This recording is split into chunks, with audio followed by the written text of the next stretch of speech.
の音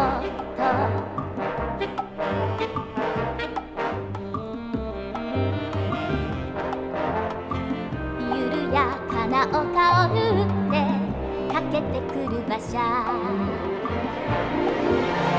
迎えに来るの迎えに来るのね誰かが私を連れて行くのね白い花の道へ風のふるさとへ連れて行くのね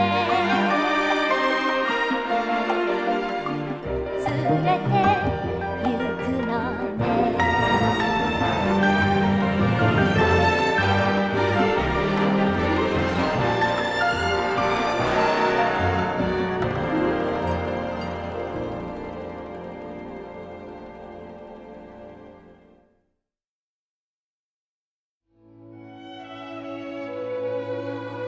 Je suis Anne Shirley.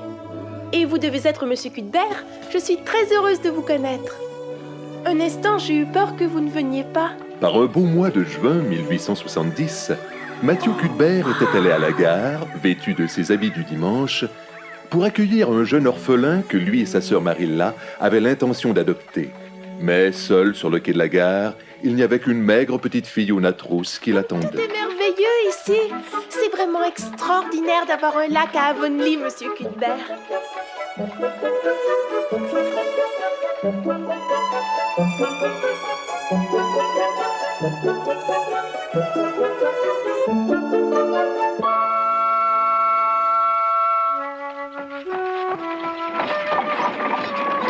Que j'aime le grincement des roues lorsqu'on passe sur le pont. C'est comme une chanson que les pas du cheval rythmeraient. Ah, arrêtez-vous, s'il vous plaît.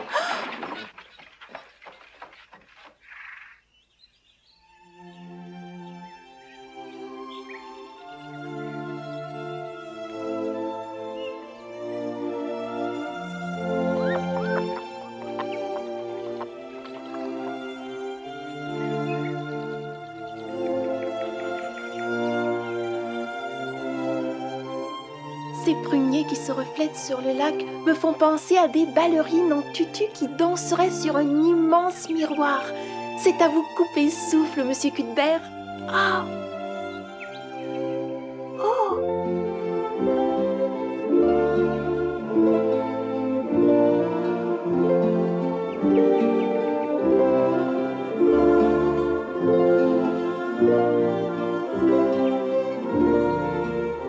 Maintenant, pouvons-nous repartir, Anne?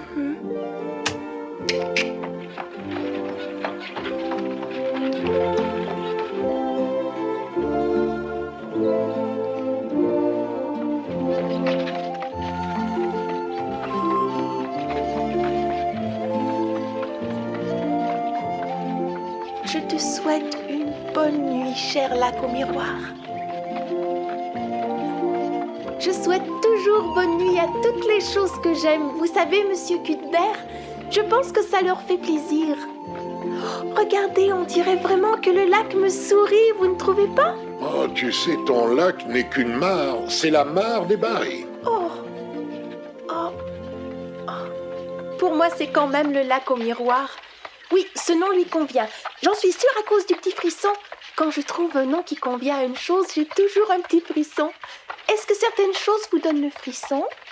Eh oui, je crois que oui. Cela me cause toujours un petit frisson de voir ces gros vers blancs écœurants que l'on retourne avec sa bêche dans les plombs de concombre. Et Dieu sait s'il y en a. Oh, ce n'est sûrement pas le même genre de frisson. Non, je ne crois pas. Mais pourquoi appelle-t-on ce lac la mare des Barry? C'est un nom tellement ordinaire. C'est probablement parce que M. Barry habite la maison qui le surplombe. Les pignons verts sont juste derrière.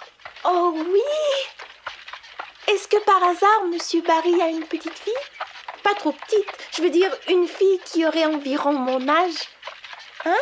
Oui, il a une fille qui doit avoir 11 ans. Elle s'appelle Diana. C'est le nom de la déesse de la lune, je crois. C'est très joli, n'est-ce pas? Ah, je n'en sais trop rien. Il y a dans ce nom quelque chose qui ne me semble pas très chrétien. Je préfère Jeanne ou Marie. Oh.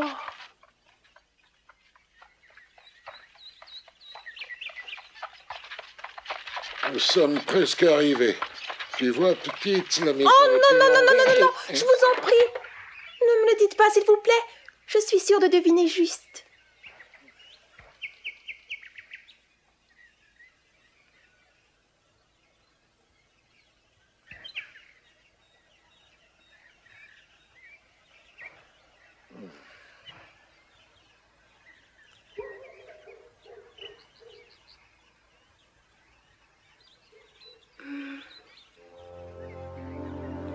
C'est bien celle-là, n'est-ce pas? Oui, mon enfant, c'est bien celle-là. Allez.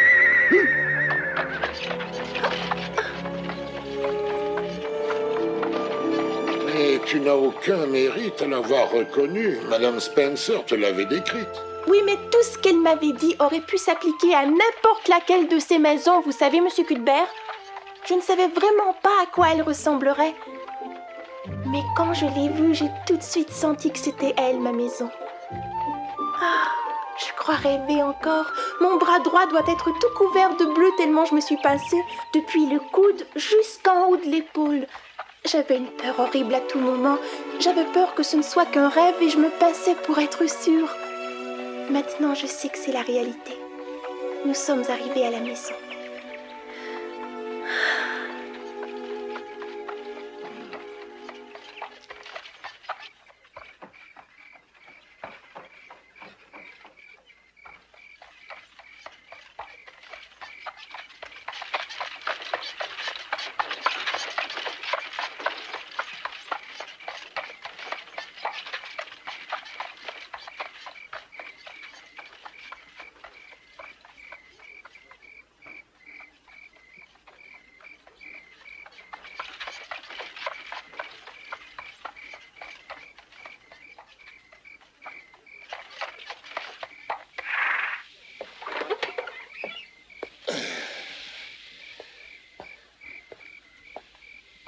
Voilà donc la maison des pignons verts.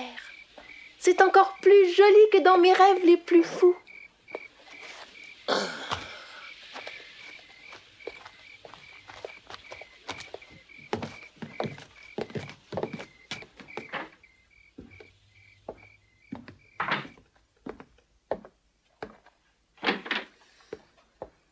Oh, Matthew Cuthbert, où est donc le petit garçon? Qui est cette fillette?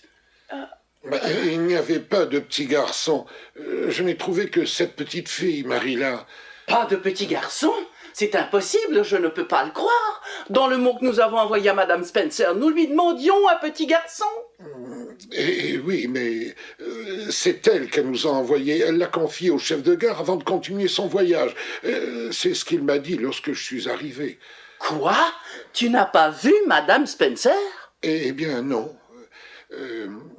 Parce que j'étais un peu en retard. Je ne pouvais pas l'abandonner sur le quai, alors je l'ai ramenée à la maison. Oh, voilà une drôle d'histoire. Vous ne voulez pas de moi? Vous ne voulez pas de moi parce que je ne suis pas un garçon?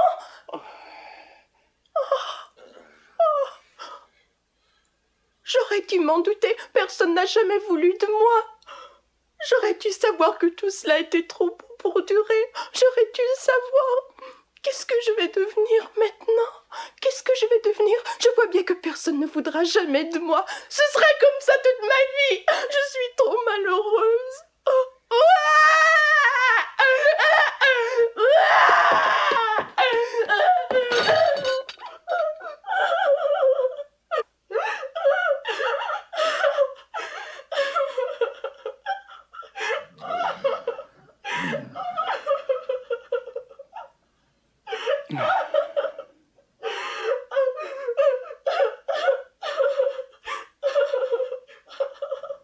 Anne pleurait à gros sanglots qui semblaient ne jamais pouvoir se tarir. Marilla et Matthew, désarçonnés, échangèrent un long regard. Ni l'un ni l'autre ne savait que faire pour endiguer ce gros chagrin. Marilla, finalement, s'approcha de la fillette. Voyons, petite, il n'y a pas de quoi pleurer comme ça. Oh, vous pleureriez aussi si vous étiez à ma place. Hein? Si vous étiez une orpheline et qu'on ne veuille pas de vous parce que vous n'êtes pas un garçon, c'est vraiment la chose la plus tragique qui ne soit jamais arrivée. Oh mon Dieu, pourquoi je ne suis pas un garçon? Allons, petite, cesse de pleurer. Nous n'allons pas te mettre à la porte ce soir. Laisse-moi réfléchir. Comment s'appelle-t-elle, Mathieu? Eh bien, je crois qu'elle ne me l'a pas encore dit. Petite, dis-moi quel est ton nom, veux-tu?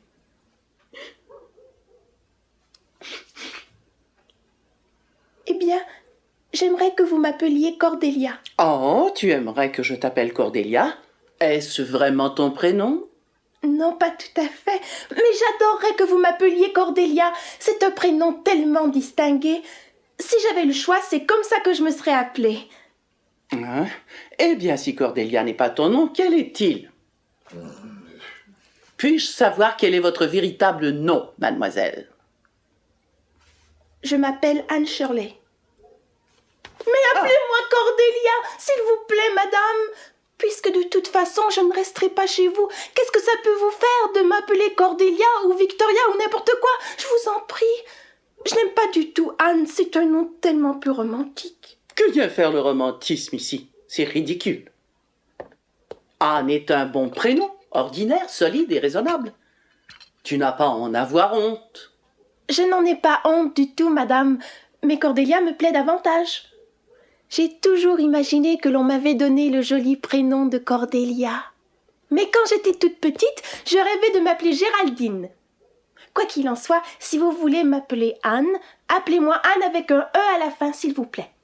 Quelle différence cela fait, la manière dont on l'écrit?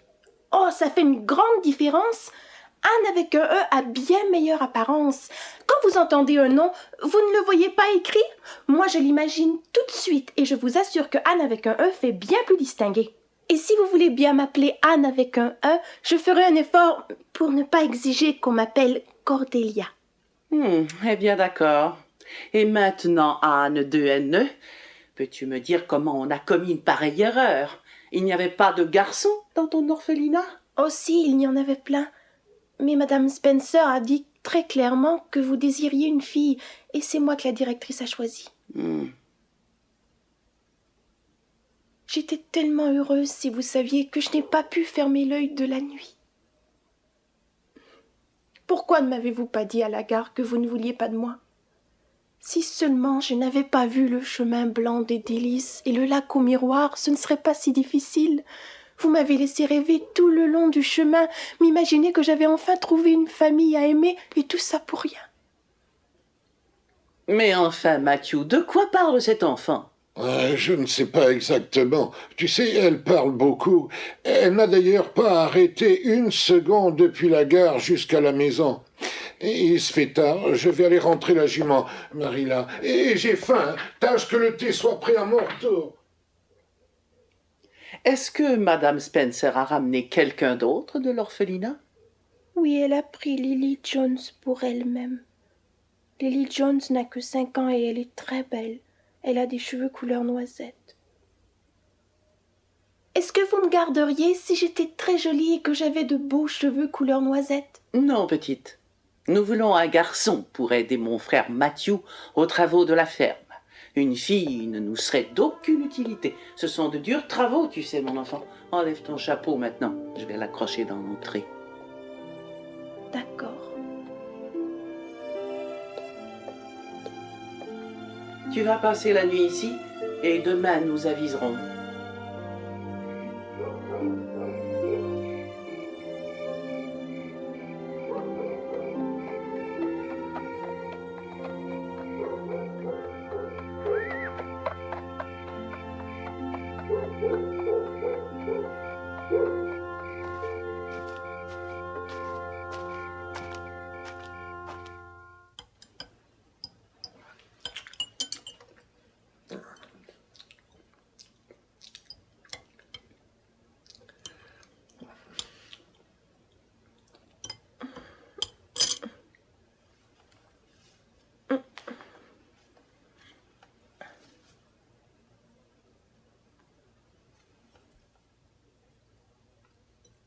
Eh bien, Anne, tu ne manges pas? Excusez-moi, mais je ne peux pas.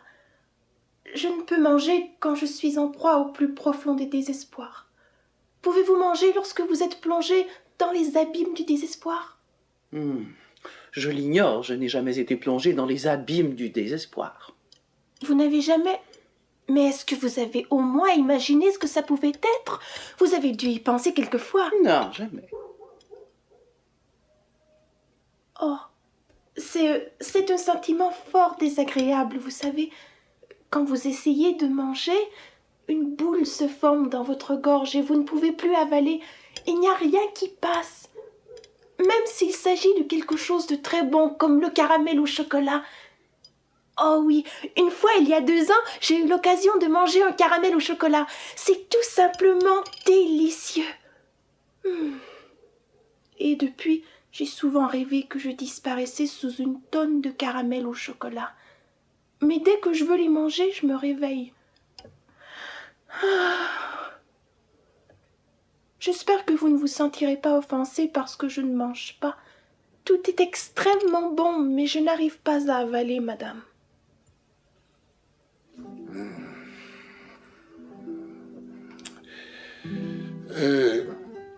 Je pense qu'elle est fatiguée. La journée a été longue pour elle. Il est temps de la mettre au lit, Marilla. D'accord, Matthew.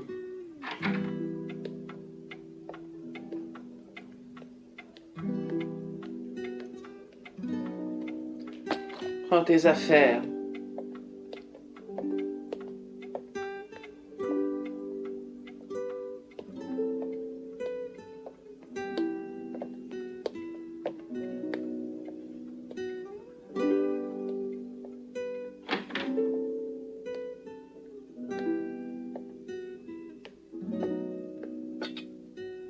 Tu as une chemise de nuit? Oh oui, j'en ai même 2.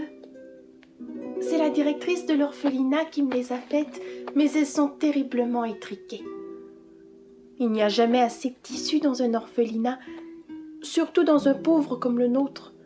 Je déteste les chemises de nuit étriquées, mais on arrive à y rêver tout de même, aussi bien que dans de longues en dentelle. C'est une consolation, vous ne trouvez pas? Cesse de bavarder, déshabille-toi vite maintenant et couche-toi. Je reviendrai éteindre la bougie dans quelques minutes. Je ne prendrai pas le risque de te laisser éteindre seul. On ne sait jamais, tu pourrais mettre le feu à la chambre.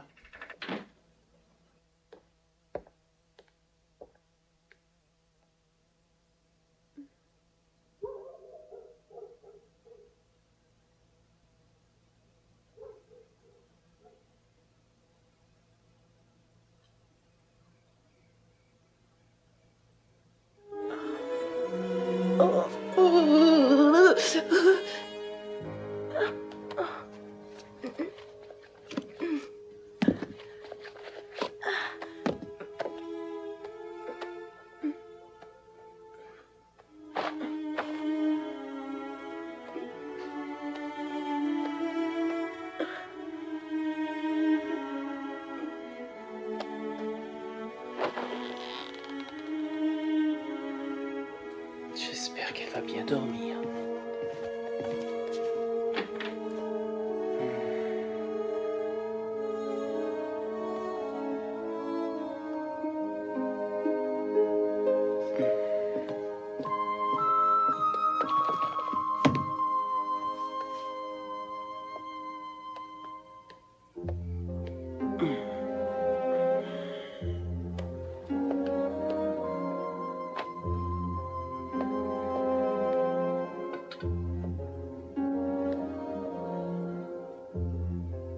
Bonne nuit, petite. Comment pouvez-vous parler de bonne nuit Oh! alors que vous savez que ce sera sûrement la pire que j'aurai passée de ma vie?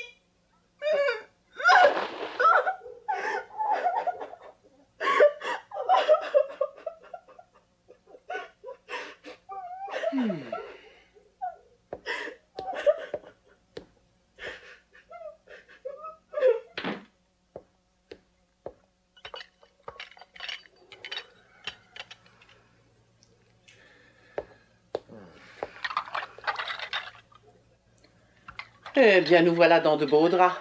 Voilà ce que c'est que d'utiliser un intermédiaire au lieu de faire les choses nous-mêmes.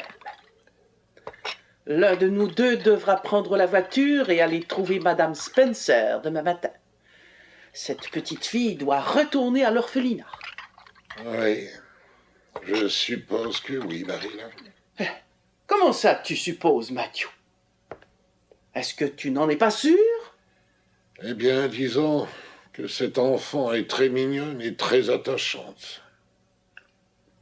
Cela me fait de la peine de la renvoyer à l'orphelinat alors qu'elle désire tellement rester au pignon vert. Matthew Cuthbert, mais est-ce que par hasard tu aurais l'inconscience de penser que nous devrions la garder? Non, mais non, Marie-là. Enfin, pas exactement. La garder avec nous présenterait sans doute certains petits problèmes.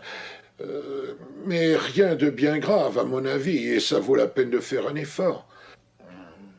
Elle est intéressante. Mais ma parole, cette gamine t'a ensorcelé, Matthew. J'aurais dû l'entendre parler lorsque nous sommes revenus de la gare. Oui, je sais, elle a la langue bien pendue, et je t'assure que pour moi, ça ne parle guère en sa faveur. Mais cet enfant a du piquant. Et si nous décidions de la garder avec nous, elle mettrait un peu de vie dans cette maison. Tu ne crois pas? Cela nous rajeunirait. Oh, je n'aime pas les enfants qui parlent trop et qui raisonnent à longueur de journée. Et pas une seconde, je n'ai envisagé de la garder. De toute façon, il n'a jamais été question d'adopter une petite fille. Tu es d'accord avec moi? Nous voulons un garçon qui puisse t'aider au champ. Pour ce qui est du travail de la ferme, je pourrais engager un petit Acadien. Et la petite, eh là, ce serait sûrement une bonne compagnie pour toi.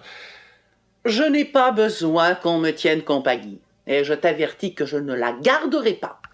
Comme tu veux, Marie-là. Nous la renverrons donc à son orphelinat.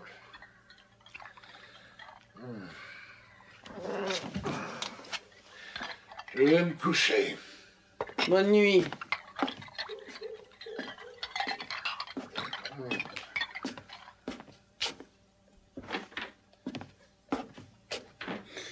Oh.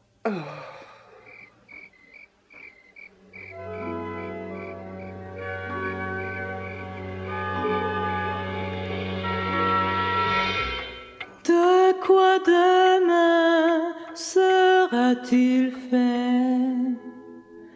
De bonheur ou de tristesse, d'angoisse ou bien d'allégresse?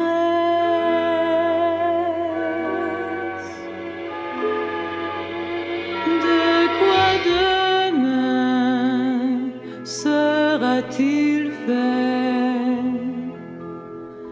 Dans ce lit inconnu, le cœur serré, je pleure.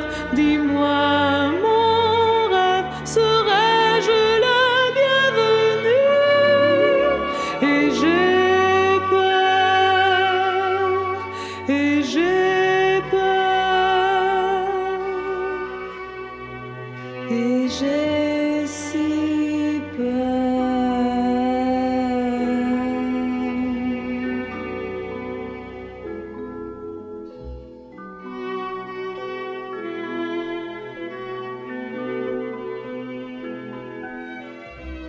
Il faisait grand jour quand Anne se réveilla et courut à la fenêtre. Le soleil et les arbres en fleurs lui souhaitaient joyeusement la bienvenue, mais Anne se souvint qu'elle était au pignon vert et qu'on ne voulait pas d'elle parce qu'elle n'était pas un garçon.